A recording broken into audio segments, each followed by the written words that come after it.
നമ്മളെക്കാൾ മുതിർന്നവരോട് നമ്മൾക്ക് എന്തെങ്കിലും അഫെക്ഷൻ തോന്നുന്നത് തെറ്റാണോ? നമ്മൾ ഒരിക്കലും അല്ല. എന്ത് അല്ല, എൻ്റെ കൂട്ടുകാരുടെ ചേച്ചിയോട് എനിക്കൊരു ഇഷ്ടമെന്ന് പറഞ്ഞവരെയൊക്കെ അമ്മ വേറെ പറഞ്ഞ ഉടനെ അവര് വേറെ കെട്ടി. അവര് കല്യാണം ഞാൻ വളരെ നല്ല മോനെ, ആരോടെങ്കിലും ഉണ്ടെങ്കിൽ പറയണം. അതോടെ ഞാനിങ്ങനെ വിളിച്ചപ്പോഴത്തേക്ക് എൻ്റെ ഫ്രണ്ടാ ഫോൺ എടുക്കാം. ഞാൻ പറഞ്ഞു ദിവ്യദർശൻ ഇവിടെ അത് വിക്ടറി സ്റ്റാൻഡിൽ നിൽക്കുക. അപ്പൊ ഞാൻ പറഞ്ഞു ഏത് ലെവലില്ല. അപ്പൊ ഇത് പേടിച്ചിട്ട് ഇപ്പം വന്ന് പറഞ്ഞു ഇതിനു മുമ്പ് കിട്ടിയിട്ടുള്ളത് പൃഥ്വിരാജിന്റെ അത്. ഞാനും പൃഥ്വിരാജിന്റെ അണക്കാം. അമ്മയുടെ ബെസ്റ്റ് ഫ്രണ്ടിന്റെ പേര്? അമ്മയ്ക്ക് അങ്ങനെ ഒരു ബെസ്റ്റ് ഇങ്ങനെ ഈ വിവാദങ്ങളൊക്കെ വരുമ്പോൾ നമ്മളുടെ റിലേഷൻഷിപ്സിനെ അഫക്ട് ചെയ്യുന്നുണ്ടോ? നമുക്ക് എല്ലാവർക്കും അങ്ങോട്ടും ഇങ്ങോട്ടും അറിയാം, നല്ല ബോണ്ടിങ് ആണ്. ഫാമിലി സപ്പോർട്ട് എന്ന് പറയുന്നത് ഇപ്പൊ ആർക്കായാലും.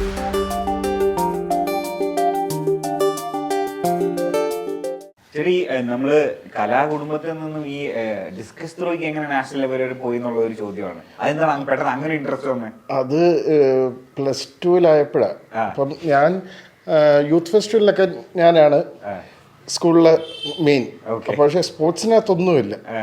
അങ്ങനെ +1 ആയപ്പോഴത്തേക്ക് ഈ സ്പോർട്സുകാരൊക്കെ വേറെ സ്കൂളിലോട്ട് പോയി. അപ്പം അതിന് ആരുമില്ല, പ്രഷറായി. അങ്ങനെ ഞാൻ ഹൗസ് ക്യാപ്റ്റനാ. അപ്പോൾ 3 ഹൗസസാണ്. അപ്പോൾ അതിനകത്ത് ഞാൻ ബ്രിട്ടോസിൻ്റെ ക്യാപ്റ്റനാണ്. അപ്പോൾ അങ്ങനെ സ്പോർട്സിൻ്റെതും ഞാൻ തന്നെ ചെയ്യണം എന്നുള്ളൊരു ഇതിൽ വന്നു. അങ്ങനെ ഡിസ്കസ് ലാസ്റ്റ് പ്രാക്ടീസ് ചെയ്യാൻ പറ്റും. കാരണം സ്കൂളിൽ നിന്ന് എല്ലാവരും പോയതിന് ശേഷമാണ് ഗ്രൗണ്ടിൽ ചെയ്യാൻ പറ്റും. കാരണം ഇത് എറിയുമ്പം ഡേഞ്ചറാണല്ലോ. അപ്പം ഞാനും ഇത് ചെയ്യുന്ന 2 പിള്ളേരുണ്ട്. അപ്പോൾ അവന്മാരെറിയും, ഞാൻ ഇവിടെ നിന്ന് തിരിച്ചറിഞ്ഞു കൊടുക്കും. അങ്ങനെ അവർക്ക് പ്രാക്ടീസ് കൊടുക്കാൻ നിന്നതാണ്. പിന്നെ എറിഞ്ഞ് ലാസ്റ്റ് ഞാൻ എറിയുന്ന അവരെ കാട്ടി അപ്പുറത്ത് പോകും. അപ്പോൾ അവർ ബാക്കിലോട്ട് പോയിട്ട് എടുക്കേണ്ടി വരും. അപ്പം ഞങ്ങളുടെ PT മാസ്റ്റർ പറഞ്ഞ് അപ്പോൾ പിന്നെ നീയും കൂടി കണ്ടസ്റ്റ് ചെയ്യാൻ പറഞ്ഞു. അങ്ങനെ ഞാൻ ചെയ്തപ്പം സ്കൂളിൽ ഫസ്റ്റ് വന്നു. അപ്പോഴത്തേക്ക് എല്ലാവരും വിചാരിച്ചോ അതൊരു ഫ്ലൂക്കിൽ. അപ്പൊ എൻ്റെ ഒരു ഫ്രണ്ടുണ്ട് ആഷ്ലി എന്ന് പറഞ്ഞ, അവൻ അന്ന് ഭയങ്കര ബോഡി ബിൽഡിങ്ങും ഇതുമൊക്കെയാണ്. അവൻ മിസ്റ്റർ കേരളയൊക്കെയായിരുന്നു ആ സമയത്ത് തന്നെ സ്കൂളിൽ. അപ്പോൾ അവൻ പറഞ്ഞല്ല നമുക്ക് ട്രെയിൻ ചെയ്യാം. അവൻ പണ്ട് ജാവലിൻ ത്രോ ചെയ്തോണ്ടിരുന്നത്. അങ്ങനെ അവനുമായിട്ട് രാവിലെ പോവും, ട്രെയിനിങ്ങും ഒക്കെ ആയി. അങ്ങനെ ഡിസ്ട്രിക്ട് മീറ്റിൽ പോയി ഡിസ്ട്രിക്റ്റിൽ ഫസ്റ്റ് വന്ന്. അങ്ങനെ ഡിസ്ട്രിക്റ്റിൽ നിന്ന് സ്റ്റേറ്റ് കൊല്ലം ഇതിനകത്ത് പോയി ICSE ഇതിനകത്ത്. അപ്പോൾ സ്റ്റേറ്റിലും ഫസ്റ്റ് വന്നു. അങ്ങനെ നാഷണൽ ലെവലിൽ പോയത്. നാഷണൽ എന്തായാലും കിട്ടത്തില്ലെന്ന് ഉറപ്പാണ്. കാരണം ഇന്ത്യ മൊത്തമുള്ള സ്റ്റുഡൻസ് വരുന്നതല്ലേ. പക്ഷെ എന്തോ ഭാഗ്യത്തിന് അവിടെയും ഫസ്റ്റ് ആയി. ലക്നൌവില് ICSE സ്കൂളില്. ഇവനെ പോയിട്ട് ഒരു വിവരമില്ല, നാഗ്പൂരായിരുന്നു. അപ്പം ഞാനിങ്ങനെ വിളിച്ചപ്പോഴത്തേക്ക് എൻ്റെ ഫ്രണ്ടാ ഫോൺ എടുക്കാം. ഞാൻ പറഞ്ഞു ദിവ്യദർശൻ ഇവിടെ അത് വിക്ടറി സ്റ്റാൻഡിൽ നിൽക്കുക. അപ്പൊ ഞാൻ പറഞ്ഞു ഏത് ലെവലില്ല. ടോപ്പ് ആൻറ്റി എന്ന് പറഞ്ഞു. അപ്പൊ ഞാൻ ചേട്ടാ അവന് ഫസ്റ്റ് കിട്ടി. ഞങ്ങൾക്ക് വിശ്വസിക്കാൻ വയ്യ ഇവൻ അങ്ങനെ നാഷണൽ ലെവലിൽ. പക്ഷെ കൾച്ചറൽ ഫെസ്റ്റിന് ഇവർ ICSE കേരളയായിരുന്നില്ലേ, അതിന് തിരുവനന്തപുരത്ത് നടത്തിയ ലയോള സ്കൂളിലായിരുന്നു. അന്നേരം ഇവനാണ് കേരളത്തിലെ നമ്പർ 1. അതെന്തായിരുന്നു ശിവന് അതിനെന്തോ ആ കിട്ടുന്ന അവാർഡിന് എന്തോ ഒരു പേരുണ്ടായിരുന്നു. അപ്പൊ ഇത് പേടിച്ചിട്ട് ഇപ്പം വന്ന് പറഞ്ഞു ഇതിനു മുമ്പ് കിട്ടിയിട്ടുള്ളത് പൃഥ്വിരാജിന്റെ ആണത്. ഞാനും പൃഥ്വിരാജിന്റെ അണക്കാം. കാരണം ഓൾ റൗണ്ട് ആണ് ആ പോയിന്റ് എല്ലാത്തിലും ചേർന്നിട്ട് ഈ കലാതിലകം പോലുള്ള. ഈ അപ്പം പിന്നെ എന്തുകൊണ്ട് മീൻസ് ലൈക്ക് മൂവീസ് പിന്നെ ഓപ്പർച്യൂണിറ്റീസ് ഉണ്ടല്ലോ. അതായത് നമുക്ക് അങ്ങനെ വേണ്ട എന്ന് വിചാരിച്ചിട്ടാണ്. അതായത് ഒരു അല്ല എൻ്റെ മീൻസ് ലൈക്ക് എനിക്കിപ്പോൾ പ്രൊഡക്ഷൻ ആണെങ്കിൽ പ്രൊഡക്ഷൻ മീൻസ് നമുക്ക് തന്നെ കുടുംബത്തിൽ എല്ലാ കാര്യങ്ങളും ഉള്ളപ്പോൾ പിന്നെ നമ്മൾ പുറത്തു പോകേണ്ട കാര്യമില്ലല്ലോ. അപ്പോൾ അത് തന്നെ ടേക്ക് കെയർ ചെയ്യണം, അതിൻ്റെ ഒരു നെക്സ്റ്റ് ലെവലിലേക്ക് എത്തിക്കണം. അതായിരുന്നോ എന്തായിരുന്നു അങ്ങനെ ഒരു പ്ലാൻ? അല്ല, ഇത് കഴിഞ്ഞിട്ട് ഇപ്പം ഞാൻ നമ്മുടെ സീരിയൽ തന്നെ ഡയറക്റ്റ് ചെയ്യുന്നുണ്ട്. അപ്പം ഒരെണ്ണം ഇപ്പം ജസ്റ്റ് കഴിഞ്ഞുള്ളൂ, സുന്ദരി എന്ന് പറയുന്നത്. അത് 916 എപ്പിസോഡ്സ് ആയി. അത് ഞാനൊരു 300 എപ്പിസോഡ് ആയപ്പോഴാണ് ഇതിനകത്ത് സ്റ്റാർട്ട് ചെയ്തത്. അതും ഈ പറഞ്ഞ പോലെ ആക്സിഡൻ്റലി സംഭവിച്ചു. ആ ചെയ്തുകൊണ്ടിരുന്ന ഡയറക്ടറിന് പെട്ടെന്ന് വയ്യാതായി. അങ്ങനെ നെക്സ്റ്റ് ഡേ ഷൂട്ട് ചെയ്യണം. അപ്പോൾ ചാനലിൽ ചോദിച്ചപ്പോൾ പറഞ്ഞു അസോസിയേറ്റ് മാത്രമായിട്ട് ചെയ്യാൻ പറ്റത്തില്ല. അപ്പം പറഞ്ഞു ഞാനിപ്പോൾ ആഡ്സ് ഒക്കെ ചെയ്യുമായിരുന്നു, വെറ്ററിനയുടെ ഒക്കെ ആഡ് ഞാൻ ചെയ്യുന്നത്. അപ്പോൾ പറഞ്ഞു എന്നാൽ ദർശൻ ചെയ്തോട്ടെ, അതാ ചാനലിൻ്റെ കൂടി ധൈര്യമാണ്. അങ്ങനെ ചെയ്തു. അത് ഭയങ്കര ഹിറ്റായ സീരിയല്. എന്നിട്ട് 916 എപ്പിസോഡ്സ്. അത് ലോങ് ആണല്ലേ 916 എപ്പിസോഡ്സ് എന്നൊക്കെ പറയുമ്പോൾ. അതാണ് ഒരു കോൺഫിഡൻസ്. കന്യാദാനവും ഇതിനൊക്കെ സെക്കൻഡ് 2 യൂണിറ്റ് വരുമ്പോഴത്തേക്ക് അവൻ ചെയ്യുമായിരുന്നു. അപ്പം അങ്ങനെയുള്ള ഞാൻ പറഞ്ഞു നമ്മളുടെ അടുത്തെന്ന് പറഞ്ഞിട്ട് ഞാൻ ഒരു വൈകുന്നേരം ഞാൻ ഫുട്ടേജ് എത്ര ഇതെത്ര എന്തെങ്കിലും കുഴപ്പമുണ്ടാകും അങ്ങനെ എങ്ങനെയാണോ മറ്റൊരു വേറൊരാളോട് ഞാൻ ചോദിക്കുന്ന അതേ കണക്ക് ആ സ്വാതന്ത്ര്യം ഞാൻ കൊടുക്കാറുള്ളു. പക്ഷെ കണക്ക് വൈകുന്നേരം വരുമ്പോഴത്തേക്ക് ഇവനൊരു 630 രൂപ ഇവനൊരു ചെലവ് വരും. ഞാൻ അത്രയും കൊടുക്കാൻ പറ്റില്ല. പിന്നെ ജ്യൂസ് പുറമേ ജ്യൂസ് മേടിച്ചു കൊടുക്കില്ല. ഞാൻ പറഞ്ഞു അത് പറ്റത്തില്ല, അത്രയും ചെലവ് ഞങ്ങൾ തരില്ല, കമ്പനി തരില്ല. സാധാ ജ്യൂസ് അതിന്റെ ചെറുപ്പം പോലെ ചെറുപ്പം പോലെയുള്ള ശീലമാണ്, പറഞ്ഞിട്ട് കാര്യമില്ലല്ലേ. അങ്ങനെ സ്വന്തം വർക്കാന്നേലും അവിടെ തൊഴിലാളിയെ പോലെ തന്നെ നിന്നാലേ കാര്യമുള്ളൂ. എന്നാലും പിന്നെ ഞാൻ ഇവനെ കുഞ്ഞിലെ മുതലേ ഈ യൂണിറ്റിന്റെ കൂടെയും നാടകമായാലും അതിന്റെ കൂടെയൊക്കെ നിന്നിട്ട് ഇവൻ എല്ലാവരോടും പിന്നെ എന്താ പറയുക സഹോദര മനോഭാവത്തോടു കൂടി പെരുമാറാനുള്ള അത് നമ്മൾ ആ കുഞ്ഞിലെ മുതൽ അവന് കിട്ടിയിട്ടുണ്ട്. പെരുമാറാനും അതൊരു വലിയ ക്വാളിറ്റി ആയിട്ട് എനിക്ക് തോന്നിയിട്ടുണ്ട്. പിന്നെ ഈ പറഞ്ഞ കണക്ക് കൊടുക്കുന്ന ഒരു സംഗതി ഒരു ടാർഗറ്റ് നമ്മൾ കൊടുത്തു കഴിഞ്ഞാൽ അവനത് നമ്മൾ അവൻ്റെ പുറകിന് പിന്നെ നടന്ന് പറയേണ്ട കാര്യം അത് ചെയ്ത് അതിൻ്റെ ഒരു നല്ലൊരു റിസൾട്ടായിട്ടാണ് തരുന്നത്. അങ്ങനെയൊക്കെ തരുന്നുണ്ട്. പിന്നെ അതിന്റെ പുറകിൽ ഭയങ്കര പുഷിക്കുണ്ട്. രാവിലെ എണീക്കാനുള്ള മടിയുണ്ട്, അതാണ് ഏറ്റവും വലിയൊരു വിഷമം. രാവിലെ എണീക്കുക കൂടെ ചെയ്ത് കഴിഞ്ഞാൽ ഓക്കെ. അല്ല ഇത്രയും എല്ലാം പറഞ്ഞിട്ട് ചെറിയൊരു കാര്യം പറഞ്ഞ ചിലർക്ക് നമുക്ക് എനിക്കൊക്കെ ഉള്ള പ്രശ്നമാണ്. അല്ല ഇത് ഈ ചെറുപ്പക്കാർക്കൊക്കെ ഉള്ളതാണ്. നൈറ്റാണ് കൂടുതൽ. പിന്നെ ഇവര് നാളത്തെ ഷൂട്ടിങ്ങിനുള്ള ഡിസ്കഷൻ ആണ്, അതിന്റെ ഒരു പ്ലാനിങ് കാണും. അത് കഴിഞ്ഞ് വന്നു കഴിഞ്ഞാലും രാവിലെ എണീക്കണം എന്നുള്ള രാവിലെ എണീക്കുമ്പോൾ കിട്ടുന്ന ഒരു എനർജി ലെവൽ കൂടുതലാണ്. പ്രത്യേകിച്ച് ഇങ്ങനെ ഈ പറഞ്ഞ ക്രിയേറ്റീവ് മൈൻഡോടുകൂടി ചെയ്യുന്നവർക്ക്. അപ്പൊ അത് കൂടെ കറക്റ്റ് ആക്കുകയാണെങ്കിൽ യൂത്ത് കറക്റ്റ് ആക്കുകയാണെങ്കിൽ അഭിനയിക്കുന്നവർക്കും മറ്റ് ടെക്നീഷ്യൻ സൈഡിലുള്ളവർക്കും ഒക്കെ ഉള്ളൊരു ഉപദേശമായിട്ട് കാണണം, ഒരു അമ്മയുടെ ഒരു ഉപദേശമായിട്ട് കാണണം. മോർണിംഗിലുള്ള ഫ്രഷ്നെസ് ഒരിക്കലും നമുക്ക് 10 മണി കഴിഞ്ഞ് കിട്ടില്ല. അത് രാവിലെ കിട്ടുന്നത് തന്നെയാണ്. അപ്പം അമ്മ ഇപ്പം നമ്മള് ഫാമിലി ലൈഫ്, അപ്പം അതിൽ അമ്മയുടെ ഇൻവോൾവ്മെന്റ് എങ്ങനെയുണ്ട്, എത്രത്തോളം ഉണ്ടായിരുന്നു? അതായത് ഇപ്പൊ കല്യാണമാണെങ്കിലും കാര്യങ്ങൾ അമ്മയുടെ ഡിസിഷൻസ് ആയിരുന്നു, അതോ അമ്മയുടെ അടുത്ത് വന്ന് പറയാണോ ചെയ്തത് എനിക്ക് ഇങ്ങനെ ഒരാളെ ഇഷ്ടമാണെന്ന് പറയാണോ ചെയ്തത്, അല്ലെങ്കിൽ കംപ്ലീറ്റ്ലി അറേഞ്ച് ഇഷ്ടമെന്ന് പറഞ്ഞവരൊക്കെ പറഞ്ഞോണ്ട് അവര് വേറെ കല്യാണം ഞാൻ വളരെ നല്ല മോനെ ആരോടെങ്കിലും ഉണ്ടെങ്കിൽ പറയണം. അതുകൊണ്ടേ പിന്നെ ഈ പറഞ്ഞ കണക്ക് ഞാൻ അങ്ങനെ ഈ അറിഞ്ഞ നമ്മളത് മുടക്കാൻ ശ്രമിക്കാറുണ്ടായിരുന്നു. ഭംഗ്യന്തരേണ അത് മുടക്കിക്കൊണ്ടു. അന്നേരം അതിന്റെ ആവശ്യമില്ല. പിന്നെ അല്ലാതുള്ള ഇവൻ വളരെ കുഞ്ഞിലെ ഞാൻ ഇവൻ്റെ ഒക്കെ പറഞ്ഞു തെറ്റുകളൊന്നും ചെയ്യാൻ പാടില്ല, കള്ളം പറയാൻ പാടില്ല, അങ്ങനെയൊക്കെ ഉള്ള ഉപദേശം കൊടുത്തു. പിന്നെ എന്ത് കാര്യമായാലും തുറന്ന് പറയണം. അപ്പൊ അത് അവിടെ തീർന്നു. ആ പ്രശ്നം പറയുമ്പോൾ അത് നമുക്ക് പരിഹരിക്കാൻ പറ്റും. അത് പറയാതിരിക്കുമ്പോൾ പിന്നെ പരിഹരിക്കാൻ പ്രയാസം. അതുകൊണ്ട് ആദ്യം പറയണമെന്ന് പറഞ്ഞ് ഇങ്ങനെ ഉപദേശിക്കും. അതുകൊണ്ട് ഇവൻ പറയും അമ്മ ഞാനൊരു നമ്മളെക്കാൾ മുതിർന്നവരോട് നമ്മൾക്ക് എന്തെങ്കിലും അഫെക്ഷൻ തോന്നുന്നത് തെറ്റാണോ? നമ്മൾ ഒരിക്കലും അല്ല. എന്ത് അല്ല എൻ്റെ കൂട്ടുകാരുടെ ചേച്ചിയോട് എനിക്കൊരു ഇഷ്ടം ഇത്ര 3-ാം ക്ലാസ്സിലൊക്കെ അത് തെറ്റാ. കൂട്ടുകാരന്റെ ചേച്ചി എന്ന് പറഞ്ഞാൽ നമ്മുടെ ചേച്ചി അങ്ങനെ പാടില്ല കേട്ടോ. അമ്മേനോട് അത് ചോദിക്കാറുണ്ട്. അത് ഇത്ര ഉപദേശം കൊടുത്തിട്ടാണ് ഇവരിന്ന് ചോദിക്കുന്നത്. അത് പാടില്ല കേട്ടോ. പിന്നെ അങ്ങോട്ട് വളർന്ന് വരുമ്പോൾ തന്നെ ഇവര് ബോയ്സ് സ്കൂളായിരുന്നു. അപ്പൊ ഇവർക്ക് +2 വന്നപ്പോഴാണ് ഇവൻ +1 ഇല്ല +2 ആയപ്പോഴാണ് ഗേൾസിന് പ്രവേശനമുണ്ട്. Only four +2, +1, +2. അപ്പൊ അതൊരു പേപ്പർ കട്ടിങ് ആയിട്ട് ഇവർക്ക് വന്നു. ഇവര് ഈ +2-നുള്ള എല്ലാ പിള്ളേരും ഈ കട്ടിങ് എടുത്തിട്ട് അവർ പഠിക്കുന്ന ടേബിളിന്റെ ഇവരും കൊണ്ടുവന്ന് വെച്ചു. എന്ത് ഒരു വർഷം മിസ്സായി പോയപ്പോ അതൊന്നും കാര്യമാക്കണ്ട. അത് നല്ല കാര്യമാണ്. കുട്ടികളായിട്ട് പഠിക്കുമ്പോൾ നിങ്ങൾക്ക് മനസ്സിലായി എങ്ങനെയാണ് പെരുമാറേണ്ടത്.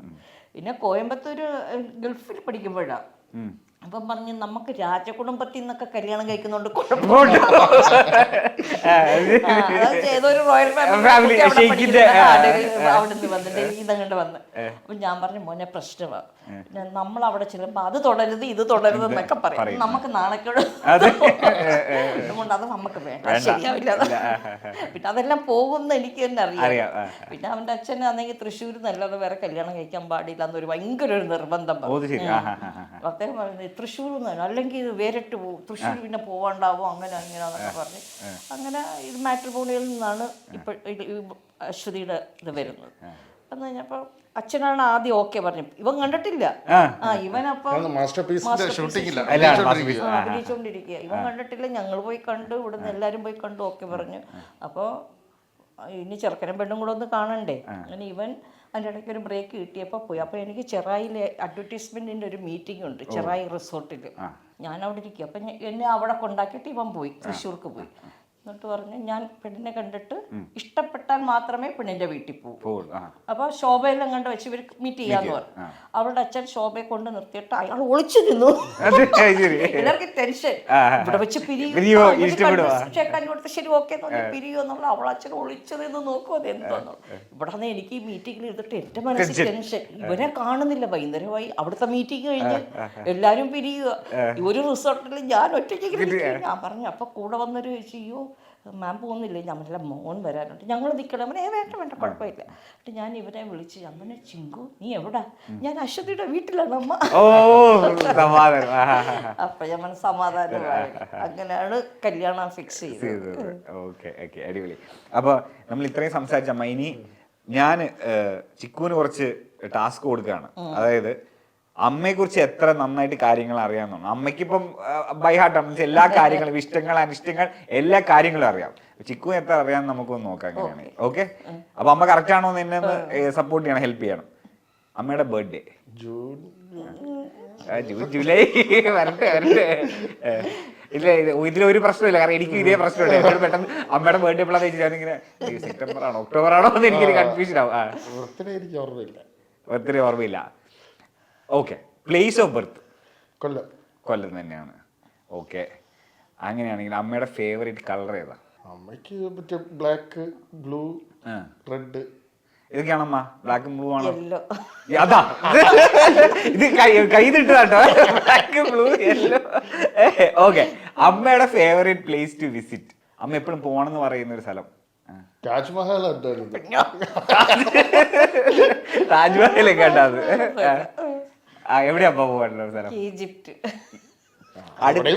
അപ്പൊ ഇത് ഇവിടെ എഴുതിയിടണം. അടുത്ത ഈ 2025 അമ്മ ഈജിപ്റ്റ് പിരമിഡ്സ് ഒന്ന് പോയി പിരമിഡ്സ് ഒക്കെ ഒന്ന് പോയി കാണണം. അപ്പൊ അമ്മ ഇത് കൺഫേം ആണ് കേട്ടോ, അടുത്ത വർഷം പിരമിഡ്സ്. ഓക്കെ, അമ്മയുടെ ഫേവറേറ്റ് ഫുഡ്? അമ്മയ്ക്ക് ഇതാ മീൻകറി, നാടൻ ഫുഡാണ് കൂടുതൽ ഇഷ്ടം. മറ്റേ കുറച്ച് ഇതും ചൈനീസും ഒക്കെ ഇഷ്ടമാണ്. നാടൻ ഫുഡ് കൂടുതൽ ഇഷ്ടം ആണമ്മ? നാടൻ ഫുഡാണ്. ഓക്കെ, അമ്മയുടെ ഫേവറേറ്റ് ആക്ടർ ആരാണ്? എപ്പോഴെങ്കിലും പറഞ്ഞിട്ടുണ്ടാവില്ല എടാ, ഒന്നോ രണ്ടോ ഉണ്ടാവാം, പക്ഷെ ഓരോരെണ്ണം പറഞ്ഞാൽ മതി. ഇല്ല, അങ്ങനെ ഒരു ഫേവറേറ്റ് ആക്ടർ ഒന്നും ഉണ്ടെന്ന് തോന്നുന്നില്ല. ഇല്ല, ആണമ്മ? എനിക്ക് മുകേഷ് ഏട്ടനെയാണ് ഇഷ്ടം. അതങ്ങ് പറയരുത്, അത് ആദ്യം അങ്ങ് പറയരുത്. ആക്ട്രസോ? അങ്ങനെയാണെങ്കിൽ ആക്ട്രസ് എനിക്ക് അറിഞ്ഞൂടാ. ഇല്ല. ഓക്കെ ഓക്കെ, ഇത് അമ്മയുടെ ബെസ്റ്റ് ഫ്രണ്ടിന്റെ പേര്? അമ്മയുടെ ബെസ്റ്റ്, അമ്മയ്ക്ക് അങ്ങനെ ഒരു ബെസ്റ്റ് ഫ്രണ്ട് അത് ഇപ്പൊ മറ്റേ ഈ സ്കൂൾ ഓഫ് ഡ്രാമയുടെ ബാച്ചിലെല്ലാവരുമായിട്ട് ബെസ്റ്റ് ഫ്രണ്ട്സ്. രഞ്ജിത്ത് അങ്കിളും VKP ശ്യാമങ്കിള് അവരുടെ ബാച്ച് ഉണ്ട്. അവരെല്ലാ വർഷവും കൂടുന്നതാണ് അല്ലേ? ഓക്കെ ഓക്കെ, അടിപൊളി അടിപൊളി. അമ്മയുടെ ഫേവറേറ്റ് സിബ്ലിംഗ് ആരാ? അത് ചിലപ്പോ കസിൻ ആവാം, ചേട്ടനാവാം, അനിയനാവാം, ആരും ആവാം. മാമൻ. ഡെഫിനറ്റ്ലി ഉറപ്പാണമ്മ. അമ്മയുടെ ഫേവറേറ്റ് സിബ്ലിംഗ്? മാമനും ഉണ്ട്, എന്റെ സിസ്റ്റർ. അല്ല പിന്നെ കുടുംബം. നീ വന്ന് കുടുംബം കലക്കരുത്. ഓക്കെ, അവര് രണ്ടുപേരാണ്. ഓക്കെ, ഇതൊരു ട്വിസ്റ്റ് ക്വസ്റ്റ്യൻ ആണ്. അമ്മയുടെ ഗ്രാൻഡ് ഫാദറിന്റെ പേര്? ഉമ്മണി. ആണോ? ഓ ഇത് ഞാനില്ലേ ഇത്രയും പറയാത്തതിന് ഞാൻ ക്ഷമിച്ചു. കാരണം ഈ റൗണ്ടിൽ ഞാനിത് ചോദിച്ചിട്ടില്ല. ഇത് പറയുന്നത് ആദ്യത്തെ ആളാണ്. പലരോടും ചോദിച്ചിട്ടുണ്ട്. പക്ഷെ ഇതിന് അറിയാവുന്ന അറിയോ, ആ ഉമ്മണി ആ ഫോട്ടോയാണ് ഇരിക്കുന്നത്. അത് മുകേഷ് ഏട്ടന്റെ രണ്ടാമത്തെ മോനുണ്ട് തേജസിന് ഇതേ ചായ. അപ്പൊ ഞങ്ങൾ എപ്പോഴും പറയും ഉമ്മണിയുടെ അതേ ചായയാണ്. അങ്ങനെ ഇവർക്ക് ഈ ഉമ്മണി എത്ര ഉമ്മണി. Okay okay okay okay. അമ്മയുടെ ഫോണിൽ വാൾപേപ്പർ ഏതാണെന്നറിയോ? വാൾപേപ്പർ ഇല്ല. ഇല്ല, കമ്പനി വാൾപേപ്പർ ആണ്. ഓക്കെ. അമ്മയുടെ ഷൂ സൈസ് എത്രയാണെന്നറിയോ? 7 ആണോ അമ്മ? എനിക്കത് അറിയൂടാ. Okay okay okay. അപ്പോൾ ഇത് അത് ഗ്രോയിങ് അപ്പ് നമ്മൾ വിചാരിക്കുമ്പോൾ അമ്മയുടെ ഏറ്റവും കൂടുതൽ വഴക്ക് കിട്ടിയിട്ടുള്ളത് എന്തിനാ? പണ്ട് ചെറുപ്പത്തിൽ പഠിക്കാത്തതിന്. ആണോ അമ്മ? പഠിക്കാത്തതിനായിരുന്നോ? പഠിക്കാത്തതിന് പിന്നെ ഞാൻ പറഞ്ഞില്ല, സ്കൂളിൽ പോയതിനു ശേഷം കുസൃതിക്ക് എനിക്ക് പറയേണ്ടി വന്നിട്ടില്ല. ഇല്ല, പഠിക്കാത്തതിന് തന്നെ. പിന്നെ ഇപ്പൊ ഞാൻ വഴക്ക് പറയുന്നത് അതിനല്ല കേട്ടോ, രാവിലെ എഴുന്നേക്കാത്തതിനാണ്. അതാണ് അമ്മ വിചാരിക്കുന്ന ഒരു ശീലം ഒന്ന് മാറ്റിയാൽ അടിപൊളിയാവുമെന്ന് വിചാരിക്കുന്ന അതാണ്. അത് തന്നെയാണ്. ഓക്കെ, അടിപൊളി. അതെ, ഒരു കണക്ഷനാ. രാവിലെ എണീക്കണം എന്ന് പറയുമ്പം രാത്രിയിലുള്ള കാര്യങ്ങളൊന്ന് കുറയും. അതെ അതെ അതെ. അത് നമ്മൾ പറയുന്നില്ലല്ലോ, അത് അണ്ടർസ്റ്റുഡ് ആണ്. ഓക്കെ ഓക്കെ അമ്മ. അപ്പൊ ഞാൻ പറഞ്ഞല്ലോ ബാക്കി എല്ലാത്തിനും ആൻസർ ചെയ്തില്ലെങ്കിലും എനിക്ക് അമ്മയുടെ ഗ്രാൻഡ് ഫാദറിന്റെ പേര് പറഞ്ഞത് എനിക്ക് ഭയങ്കര സർപ്രൈസിങ് ആയി. പക്ഷെ കാരണം ഈ റൗണ്ട് ഇതുവരെ ചോദിച്ചിട്ട് ആരും എൻ്റെ അടുത്ത് പറഞ്ഞിട്ടില്ല. അപ്പൊ അതിനൊരു ബിഗ് കൺഗ്രാറ്റ്സ്. അപ്പൊ ഈ അമ്മയുടെയും മകന്റെയും വിശേഷങ്ങൾ നമ്മൾ ചോദിച്ചു. പറഞ്ഞു അവർ വളരെ ഹാപ്പി ആയിട്ടുള്ള ഒരു മം ആൻഡ് സൺ ഡുവോ ആണ്. അപ്പോൾ താങ്ക് യു സോ മച്ച്. ഞാൻ മൈൻഡ് ചെയ്യുന്നതിന് മുന്നേ ഒരു ചോദ്യം ചോദിച്ചോട്ടെ? ഇപ്പം നമ്മളുടെ ഫാമിലിയിൽ നമ്മളുടെ ഹാപ്പിനെസ് ഒക്കെ പറഞ്ഞു. ഇതുപോലെയാണ് ഇപ്പം നമ്മൾ മുകേഷ് ചേട്ടൻ്റെ കാര്യമാണ്, പൊളിറ്റിക്സ് ആണ്, പിന്നെ വേറെ അങ്ങനെ. അപ്പം നമ്മൾ കുറേ കാര്യങ്ങൾ ഇങ്ങനെ എക്സ്പോസ്ഡ് ആവുന്നുണ്ട് നമ്മൾ. അപ്പം അത് എപ്പോഴെങ്കിലും നമ്മളുടെ ഫാമിലീസ് നമുക്ക് എന്താ ഇങ്ങനെ വരും, അങ്ങനെ നമുക്ക് എപ്പോഴെങ്കിലും ഒന്ന് ചിന്തിച്ചിട്ടുണ്ടോ? എന്താണ് നമ്മളിങ്ങനെ ടാർഗറ്റ് ചെയ്യുന്നത്, അല്ലെങ്കിൽ ഇങ്ങനെ ഈ വിവാദങ്ങളൊക്കെ വരുമ്പോൾ നമ്മളുടെ റിലേഷൻഷിപ്സിനെ എഫക്റ്റ് ചെയ്യുന്നുണ്ടോ? അങ്ങനെയൊന്നും അഫക്റ്റ് ചെയ്യാറില്ല. നമുക്ക് എല്ലാവർക്കും അങ്ങോട്ടും ഇങ്ങോട്ടും അറിയാം, നല്ല ബോണ്ടിങ് ആണ്. ഫാമിലി സപ്പോർട്ട് എന്ന് പറയുന്നത് ഇപ്പൊ ആർക്കായാലും, ഏറ്റവും മുതിർന്ന ആള് മുതൽ ഏറ്റവും താഴെയുള്ള ആള് വരെ. ഇപ്പൊ ഇവന്റെ മോളുണ്ട്, 4 വയസ്സ് കഴിഞ്ഞിട്ടേ ഉള്ളൂ. അപ്പൊ അവളൊരു ചോദ്യം എൻ്റെ അടുക്കൽ ചോദിച്ചു. അവൾക്ക് കുട്ടികളുണ്ടാവുമ്പം ഞാൻ മരിച്ചു, ആ കുട്ടികൾക്ക് കുട്ടിയുണ്ടാവുമ്പോ അവള് മരിച്ചു പോകും. പക്ഷെ അന്നേരം വിജയമ്മ ആര് നോക്കൂ? എന്റെ അമ്മ വിജയമ്മ ആര് നോക്കൂ എന്നാണ്. അപ്പൊ ആ ഒരു ബോണ്ടിങ്ങും കെയറിങ്ങും ഈ കൊച്ചു കുഞ്ഞിന്റെ മനസ്സിൽ വരെ അതുകൊണ്ട് അന്ന് ആര് നോക്കും എന്നുള്ള. അപ്പൊ ആ ഒരു ബോണ്ടിങ് ഭയങ്കര പോസിറ്റീവാണ് നമ്മുടെ ഫാമിലി. അതുകൊണ്ട് ആരെയും പഴിയൊന്നും പറയില്ല. എന്ത് വന്നു കഴിഞ്ഞാലും ഒറ്റക്കെട്ടായിട്ട് തന്നെ നോക്കി. ഒരു സിസ്റ്ററിന്റെ സ്ട്രോങ് വേർഡ്സ് ആണ് കേട്ടോ. അപ്പോൾ thank you so much. Thank you so much for being on the show. അപ്പം ഈ ഒരു ഫാമിലിയുടെ ഈ ബോണ്ടിങ്ങും ഈ ഹാപ്പിനെസ്സും ഇങ്ങനെ തന്നെ നിലനിൽക്കട്ടെ. അപ്പോൾ താങ്ക് യു.